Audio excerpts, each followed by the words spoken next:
इतिहासपुराणं वदतो वाक्यं गाथा नाराशंसीरुपनिषदो विशासनानीति बृहत्करद्रुहन्महत्तच्छमोनिति व्याहृति स्वरशम्या नानातन्त्रे स्वरनृत्यगीतवादित्राण्यन्वभवत् चैत्ररथं देवतं वैद्युतं ज्योतिर्बार्हतं छन्दस्त्रिनवत्रयस्त्रिंशौ स्तोमौ ध्रुवामूर्ध्वान् दिशं हेमन्तशिशिरावृतो श्रोत्रमध्यात्मं शब्दश्रवणमितीन्द्रियाण्यन्वभवत् शैशैकाक्षरर्ब्रह्मणस्तपसोऽग्रे प्रादुर्बभूव ब्रह्मवेदस्याथर्वणं शुक्रम् अत एव मन्त्राः प्रादुर्बभूवुः स तु खलु मन्त्राणामतपसा शुश्रूषाणाध्यायाध्ययनेन यदूनञ्च विरिष्टञ्च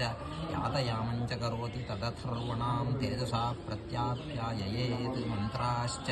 मामभिमुखी भवेयुर्गर्भा इव मातरमभिजिघांसुः पुरस्तादोङ्कारं प्रयुङ्क्ते एतयैव तदृचा प्रत्याप्याययेत् एषैव यज्ञस्य पुरस्ताद्युज्यते एषा पश्चात् सर्वत एतया यज्ञस्तायते तदप्येतदृचोक्तं या पुरस्ताद्युज्यते